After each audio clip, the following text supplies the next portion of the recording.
ನೀವೇನು ವಿಡಿಯೋ ನೋಡತ್ತಿರಲಿ ಅದ ಗೋಕಾಕದಿಂದ ಮುನ್ಸಿಪಾಲ್ಟಿ ಅವ್ರು ದರ್ಪ ಅನ್ಬೇಕು ಏನು ಅನ್ಬೇಕು ನನಗೆ ಗೊತ್ತಾಗೋದು. ಯಾಕಂದ್ರೆ ಈ ಘಟನೆ ನಡೆದಾಗ ನಾನು ಅಲ್ಲಿ ಇದ್ನಿ. ಕೇಳಿನಲ್ಲಿ ಒಬ್ಬ ಆಫೀಸರ್ಗೆ ಸರಿ ಯಾಕೆ ಮತ್ತೆ ಹಿಂಗೆ ಯಾಕೆ ಮಾಡತ್ತೀರಿ ಅಂತೇಳಿ ಅವ್ರು ಇವರು ಇಲ್ಲ ಅಕ್ರಮವಾಗಿ ಬಂದು ವ್ಯಾಪಾರ ಮಾಡ್ತಾರೆ, ಅದಕ್ಕೆ ನಾವು ಹಿಂಗೆ ಮಾಡತ್ತು ಅಂತ ಹೇಳಿ ಕುಂತು ವ್ಯಾಪಾರ ಮಾಡಿ 20 ರೂಪಾಯಿ ಕೊಡ್ತೀವಿ ನಿಮಗೆ. ನಾವು ಅಲ್ಲಿದ್ದವ್ರು ಆಲ್ಮೋಸ್ಟ್ ಅಲ್ಲೆಲ್ಲ ರೈತರ ಯಾರು ವ್ಯಾಪಾರಸ್ಥರಲ್ಲ.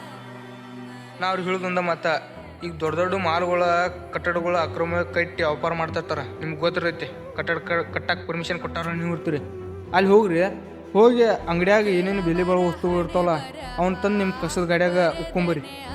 ಅವಾಗ ಉಕ್ಕೋತ್ನ ಎಲ್ಲರಿಗೂ ಒಂದೇ ನ್ಯಾಯ ಐತಿ ಅಂತೇಳಿ ನನಗೆ ಗೊತ್ತೈತಿ. ನೀವು ಹೋಗೋದಿಲ್ಲ, ಯಾಕಂದ್ರೆ ಅವ್ರ ಹಿಂದೆ ದೊಡ್ಡ ದೊಡ್ಡ ಕೈಗಳು ಇರ್ತಾವೆ, ಅದಕ್ಕೆ ನೀವು ಹೋಗೋದಿಲ್ಲ.